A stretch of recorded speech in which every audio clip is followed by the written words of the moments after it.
তার যে সমস্ত ফজিলত গুরুত্ব মাহাত্ম্যর বিষয় রয়েছে তা আলোচনার পরে আমরা আরেকটি মৌলিক অংশ কুরবানির মাসআলা মাসাইল সে বিষয়ে আলোচনা করার প্রয়াস চালাবো। ওয়া মা তাওফীকি ইল্লা বিল্লাহ। সম্মানিত সুধী, ভূমিকা স্বরূপ একটি কথা, সেটা হলো কুরবানি অত্যন্ত গুরুত্বপূর্ণ একটি ইবাদত। হুকুমের দিক দিয়ে এটাকে ওয়াজিব ইবাদত বলা হয়, তবে এই ইবাদতটি আল্লাহ পাক সুবহানাহু ওয়া তাআলার কাছে অত্যন্ত গুরুত্বপূর্ণ। আর আমরা জানি যে কোনো ইবাদত তার উদ্দেশ্যই হলো আল্লাহ পাক সুবহানাহু ওয়া তাআলাকে সন্তুষ্ট করা, তার রিযামন্দি হাসিল করা। এই উদ্দেশ্যের পাশাপাশি যে কোনো ইবাদত পূর্ণতার জন্য দুইটি শর্ত প্রয়োজন।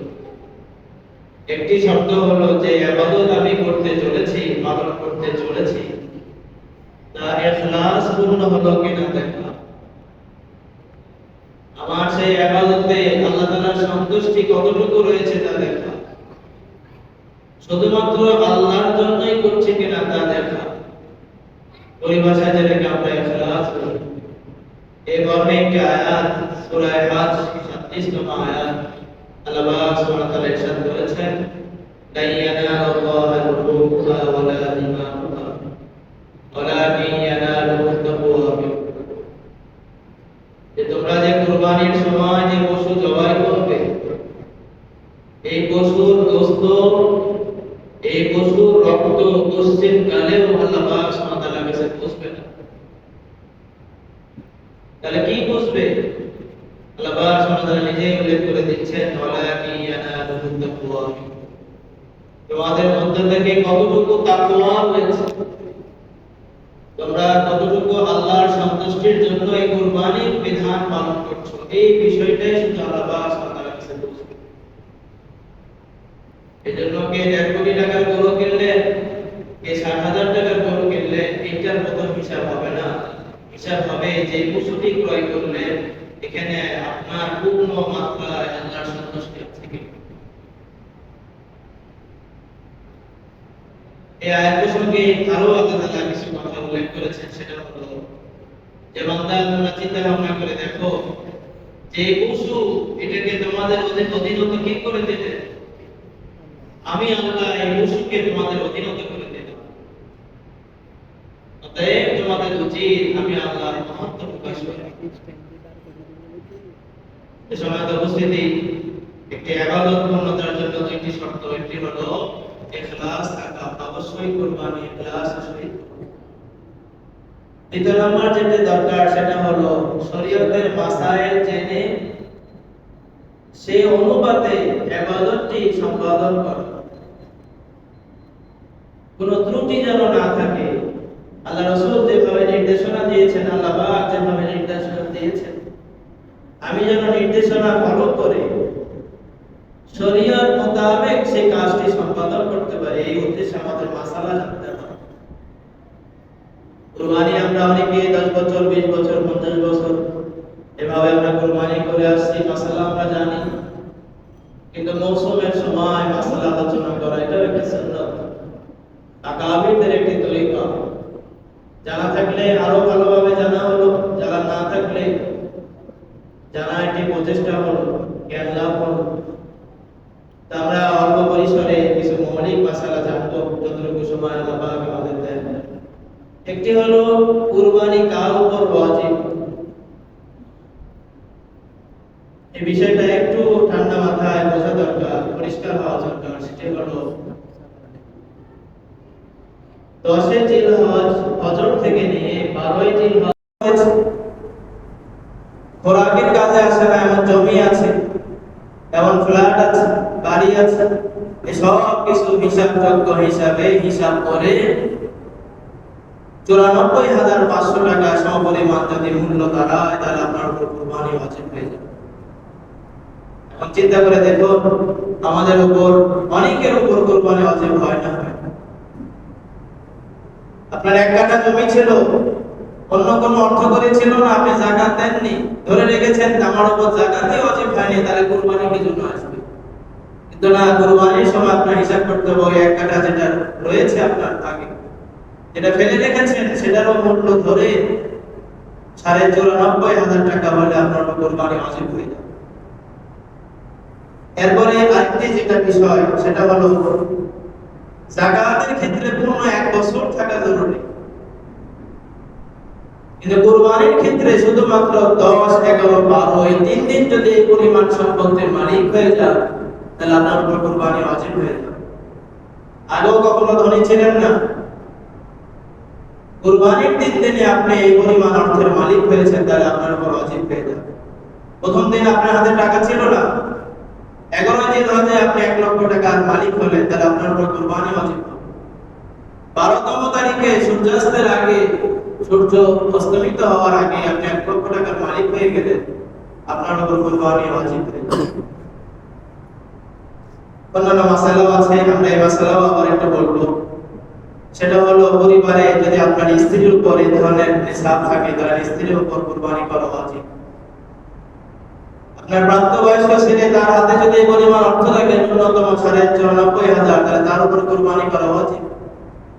আপনিও যদি এমন অর্থের মালিক হন আপনার উপর কুরবানি করা উচিত। একটি কুরবানি ভাগ দিয়ে সকলের পক্ষ থেকে ওয়াজিব আদায় হবে না। আপনি স্ত্রীর পক্ষ থেকে আদায় করে দিলেন, বললেন হুজুর আমার হাতে তো টাকা নাই, কুরবানি দেই।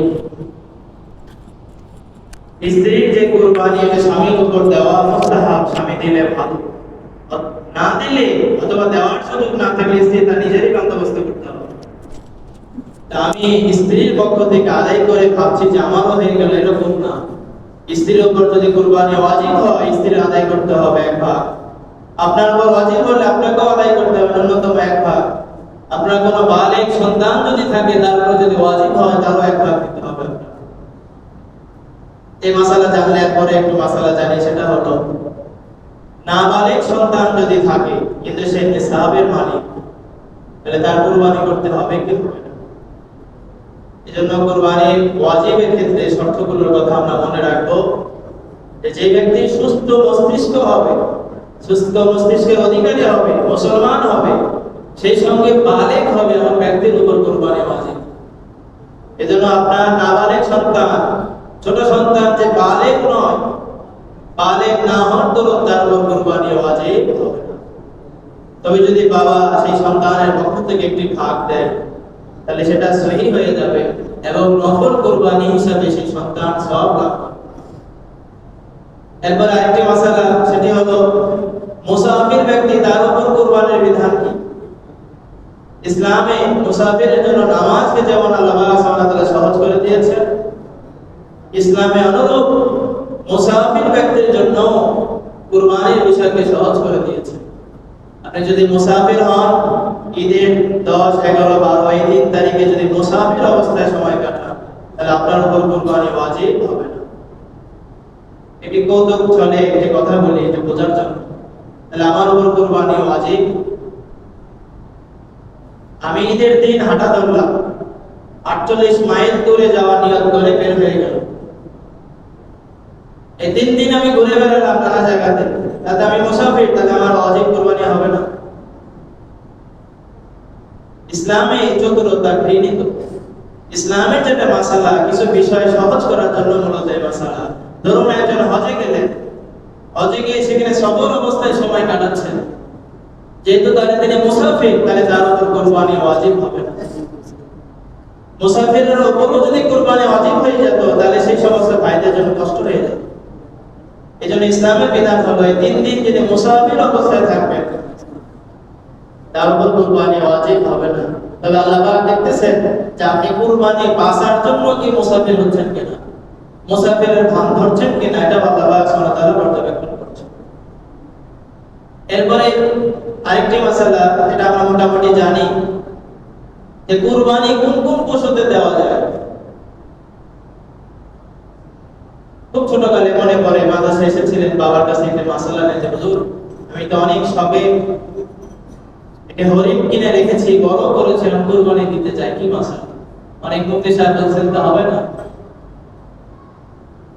হরিণের যেটা মাসালা, বন্য প্রাণী যেগুলো এগুলো দ্বারা কুরবানি হয় না, গৃহপালিত পশু হতে হয়।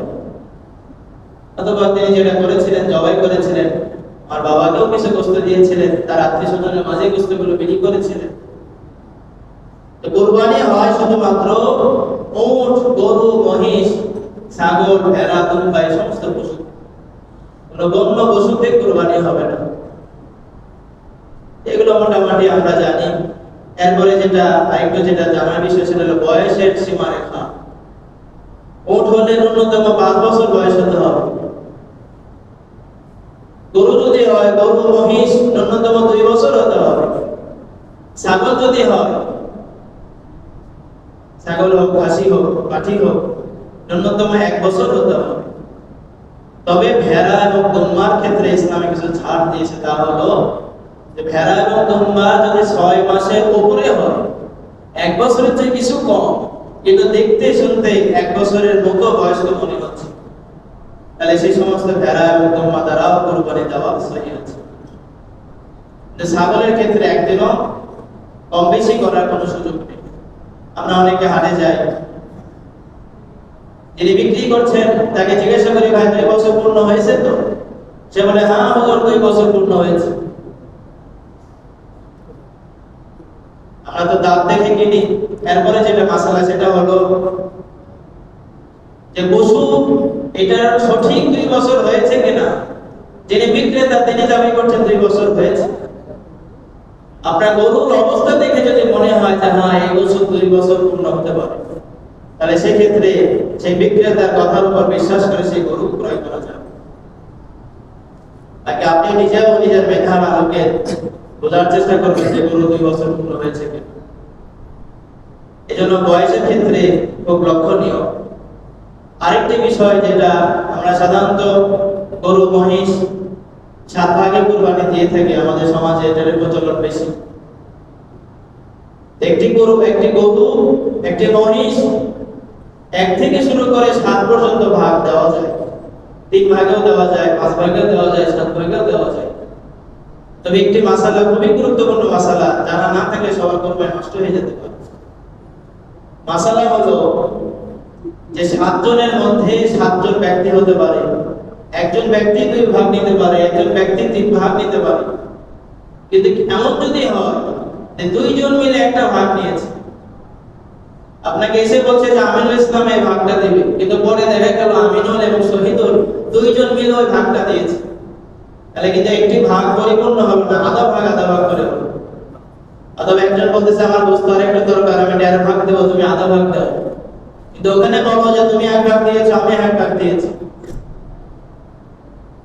এইরকম যদি চতুরতার আশ্রয় নেওয়া হয়, তাহলে সেই ব্যক্তিরও কুরবানি হবে না এবং সঙ্গে যারা কুরবানি করছেন তাদেরও কুরবানি হবে না। এই জন্য আধা ভাগ, 1.5 ভাগ, 2.5 ভাগ এরকম কোনো ভাগের সিস্টেম নেই। হলে ফুল 1 ভাগ দেবেন অথবা 2 ভাগ বা 3 ভাগ। এই জন্য আমার সঙ্গে যিনি শরীক, তিনি এককভাবে 1 ভাগ দিচ্ছেন না আধা ভাগ দিচ্ছেন, সেটা আমাদের নিশ্চিত করতে হবে।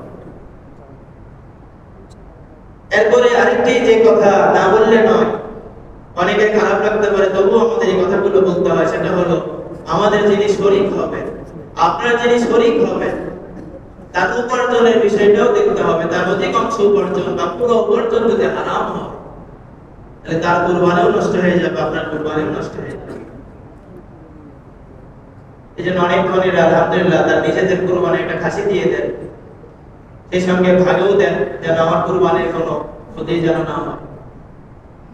এই জন্য যতই আরেকজনকে সম্মান করেন, বস বলেন, স্যার বলেন, কিন্তু কুরবানির ক্ষেত্রে মনে রাখতে হবে যে আমি যাকে পার্টনার বানাচ্ছি, শরীক বানাচ্ছি, তার উপার্জন হালাল না হারাম। অধিকাংশ উপার্জন যদি হারাম হয়, পুরোটাই যদি হারাম হয়, এমন ব্যক্তিকে সাথে কুরবানি হবে। এরপরে আরেকটা বিষয়, আপনি গরু কিনতে গেছেন, দেখতে গেছেন বাজার হাট কেমন, দেখতে দেখতে একটা গরু পছন্দ হয়েছে, দামাদামি বলাবলি করতে করতে আপনি কিনেও ফেলেছেন। পরে চিন্তা করে এত টাকা দিয়ে কুরবানি দেওয়া যায়, গরুর দাম 1,10,000, এত দিয়ে কুরবানি দিয়ে কি হবে? আপনি ধনী মানুষ, বড় একটা গরু কিনে এনেছেন, পরে মনে করলেন যে একা দিলে তো অসুবিধা হবে, আমি 2-4 জনকে আরো অংশীদার নিতে চাই। ধনী মানুষের জন্য এই সুযোগটা আছে, আপনি 2-4 জনকে আরো অংশীদার নিতে পারবেন, তবে একা কুরবানি করাই উত্তম।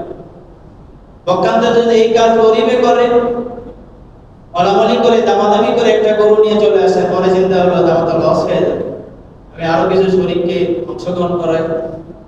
গরিব যদি কোনো পশু কিনে নিয়ে আসে আর কেনার সময় যদি অন্যকে শরীক করার ইচ্ছা না থাকে, নিয়ত না থাকে, সেই ব্যক্তি পরবর্তী অন্যকে এই পশুতে অংশীদার করতে পারবে। ধনীরা পারবে, কিছু ক্ষেত্রে এরকম ছাড় আছে। তাহলে এই ক্ষেত্রে গরিবের ছাড় নাই, ধনীদের ছাড় আছে। আবার কিছু কিছু ক্ষেত্রে ধনীদের ছাড় নাই, গরিবদের ছাড় আছে। একটা পশু ক্রয় করলে, পশু ক্রয় করে দেখতেছেন কিছু ত্রুটি, যে ত্রুটির কারণে কুরবানি দেওয়া যায় না। আপনি যদি ধনী হয়ে থাকেন এই পশু পাল্টাতে হবে, আর আপনি যদি গরিব হয়ে থাকেন সেই গরিবের জন্য এই পশু পাল্টানো আবশ্যক না। আল্লাহ পাক সুবহানাহু ওয়া তাআলা সবার দিকে রিয়ায়াত করে লক্ষ্য করেন। এরপর আরেকটা মাসালা, এই মাসালা সমাজে একটু বিতর্কিত, এজন্য জুমার বয়ানে বিতর্ক উস্কে দেওয়া উদ্দেশ্য না, সঠিক মাসালা বলাটা উদ্দেশ্য। সেটা হলো কুরবানির মধ্যে হাকিকার অংশ দেওয়া যাবে কি যাবে না। শুধু মাসালা, আপনি যদি এমন মতাদর্শের অধিকারী হন, আপনি যাদের যে সমস্ত আলেমদের অনুসরণ করেন যারা বলেন যে আকিকা দেওয়া যাবে না, আপনি নিয়েন না। আকিকা দেওয়ার নিয়ম যেভাবে সেভাবে আপনি আকিকা দেন। কুরবানির দিন আকিকা নিয়ে টানাটানি করা এটা উত্তম না, উচিত না। তবে মাসালা হলো একটি পশুতে আপনি যদি একটা অংশ আকিকার জন্য দেন, একটা অংশ হজের কুরবানির জন্য দেন, মাসালা হলো যে হয়ে যাবে। হজে গিয়েছেন, দমে শুকর থাকে, হজের যে কুরবানি থাকে, আপনি একই পশুতে একটা অংশ দিলেন হজের কুরবানি নিয়ম, একটা অংশ দিলেন কুরবানি হিসেবে, একটা অংশ দিলেন আকিকা হিসেবে, মাসালাগত দিক হলো হয়ে যাবে। তবে উত্তম অনন্তর কিছু দিক থাকে। আকিকার নিয়ম হলো আকিকার সময় আকিকা দেওয়া। এই কুরবানির সময় আকিকা বিষয় নিয়ে সমাজে নানা মত পার্থক্য করা, এটা মন কষাকষি করা, এটা অনুত্তম, অনুচিত। বাকি হানাফি বোর্ডের মাসালা হলো কেউ যদি আকিকার অংশ দেয় তার আকিকার অংশ আদায় হয়ে যাবে। এরপরে খুবই সংক্ষিপ্ত ভাবে, খুবই শিরোনাম আকারে একটি আলোচনা, সেটা হলো কি কি পশু দ্বারা কুরবানি করা যাবে না। আমরা তো দেখে শুনে নিয়ে আসবো, কিন্তু সে পশুটি কোনো ক্ষতিগ্রস্ত হয়ে গেল, কোনো রোগে আক্রান্ত হয়ে গেল, এখন এটা দিয়ে কুরবানি দেওয়া উপযোগী হবে কি হবে না। খুবই সংক্ষিপ্ত ভাবে সেটা হলো, পশু যদি খরা হয়, এক ঠ্যাং নিচে নামাতেই পারছে না, কোন ক্রমে ঠ্যাংটি জমিনে লাগাতেই পারছে না, তাহলে এমন পশু দ্বারা কুরবানি করা যাবে না। এজন্য নামানোর সময় একটি হিসাব করে নামান, কষ্ট করে কিনে এনে অসতর্ক হয়ে একটি নামতে গিয়ে লাভ মারলো, পা একটা ক্ষতিগ্রস্ত হয়ে গেল, সে পা জমিনে ঠেকাতেই পারছে না, ঘুরিয়ে হাঁটছে, এমন পশু দ্বারা কুরবানি করা জায়েজ হবে না। এরপরে পশু যদি এমন হয় যে তার দাঁত নেই, দাঁত ভেঙে গেছে, আঘাত পেয়ে দাঁত ভেঙে গেছে, খাবার চিবাতে পারছে না, এমন পশু দ্বারা কুরবানি করা জায়েজ হবে না। এরপরে কোনো কারণে যদি শিং ভেঙে যায়, একদম গোড়া থেকে শিং ভেঙে গেল, মাথা ক্ষতিগ্রস্ত হলো, এমন পশু দ্বারা কুরবানি করা জায়েজ হবে না। এরপরে যদি এমন হয় যে কান বা লেজ কেটে গেল, অর্ধেকের বেশি কেটে গেল, অর্ধেক বা অর্ধেকের বেশি কেটে গেল, এমন পশু দ্বারা কুরবানি দেওয়া জায়েজ হবে না। অনুরূপভাবে পশু যদি পাগল হয়ে যায়, এমন পাগল যে কোনো খাবারই গ্রহণ করছে না, এই পশু দ্বারা তখন কুরবানি করা জায়েজ হবে না। আরেকটি মাসালা, সেটা হলো কিছু পশু যেগুলো আমরা সংশয় ভোগী যে কুরবানি দেওয়া হবে কি হবে না, কুরবানি দেওয়া জায়েজ হবে কি হবে না, কিন্তু মাসালা হলো সেগুলো দ্বারা কুরবানি করা যায়। যেমন একটা বান্ধা গরু, যে গরু বাচ্চা দেয় না, বান্ধা গরু যেটাকে আমরা বলি, এই গরু দ্বারাও, এই ছাগল দ্বারাও কুরবানি দেওয়া যায়। আরেকটি হলো এই সমাজে ইদানিং দেখছি যে এই মাসালাটা, যে খাসি করলে তো পিচি কেটে ফেলা হয়, ত্রুটিপূর্ণ হয়, তাহলে তার দ্বারা কুরবানি করা যাবে না। ভাই আমরা ভিতর দিকে যাব না, মূলত মাসালা হলো হৃষ্টপুষ্ট পশু দ্বারা কুরবানি করা। আর খাসি করলে এটা আরো শরীর আরো ভালো হয়, বিধায় কুরবানি দেওয়া যাবে না, তো পরের কথা, বরং কুরবানি দেওয়াটা উত্তম। মাসালা হচ্ছে এটা, আপনি আমল কি করবেন সেটা আপনার ব্যাপার। আরেকটি হলো কোনো পশু যদি এমন হয় এই পশু ছেলে নামিয়ে বোঝা যাচ্ছে না, হিজড়া পশু, এমন পশু দ্বারাও কুরবানি করা জায়েজ আছে। এবং আরেকটি মাসালা, সেটা হলো পশু কেনার পরে, বকনা গরু কিনেছেন, কম দামে পেয়েছেন, পরে দেখতেছেন যে এই বকনাগুলো 3 মাস 4 মাসে গর্ভবতী পশু দ্বারাও কুরবানি করা জায়েজ আছে। তবে যদি পশু পাশন না হয় যে 2-1 দিনের মধ্যে বাচ্চা দিয়ে দিবে এরকম পশুকে কুরবানি করা মাকরুহ, তবে গর্ভবতী পশুকে কুরবানি দেওয়া জায়েজ আছে। সম্মানিত মুসলিমেরা, সময় খুবই অল্প, আমি আর 1-2 মিনিট আলোচনা করব। সেটা হলো অনেকে একটি গরু কিনেছেন, নিজের নামে, স্ত্রীর নামে, ছেলের নামে 3 ভাগ দিয়েছে। কিন্তু মাসালা যেটা সেটা হলো যে আপনি একটি পশু গরুতে, মহিষে আপনি 7টি ভাগ পর্যন্ত দিতে পারবেন। এজন্য যাদের উপর কুরবানি ওয়াজিব আগে তাদের জন্য দেন। 2 ছেলে আছে, 1 মেয়ে আছে, 3 ভাগ হলো, আপনি আপনার স্ত্রী 5 ভাগ হলো, আর 2 ভাগ রয়ে গেছে। আপনি চাইলে এই 2 ভাগ বাবা মার জন্য দিতে পারবেন।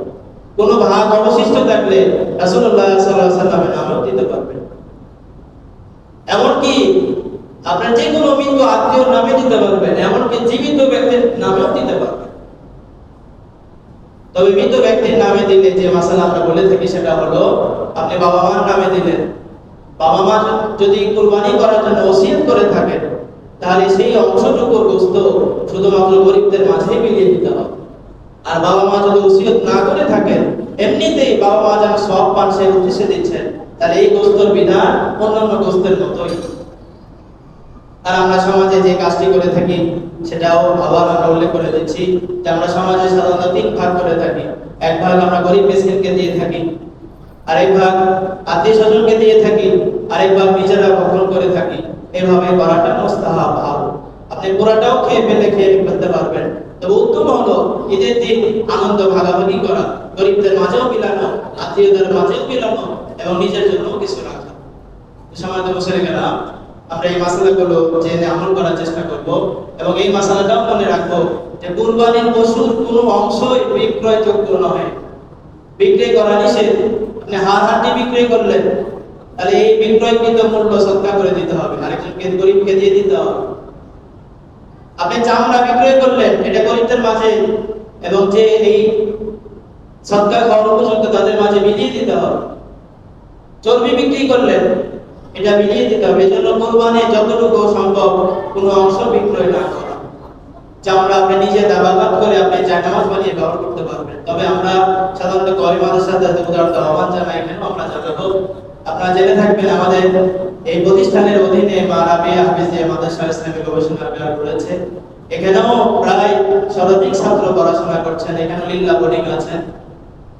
মুন্সিপাড়া বিশাল একটি এলাকা, আগে কখনো এই আবেদন করা হয়নি, এবার আবেদন করা হচ্ছে। আপনারা যারা স্থানীয় মুন্সিপাড়া এলাকার বাসিন্দা, আপনারা অবশ্যই আপনাদের কুরবানির যে চামড়া আস্ত এটা মাদ্রাসায় দিয়ে দিবেন। আমরা এটা বিক্রয় করে লিল্লাহ ফান্ডে আপনারা জমা দিয়ে দেব।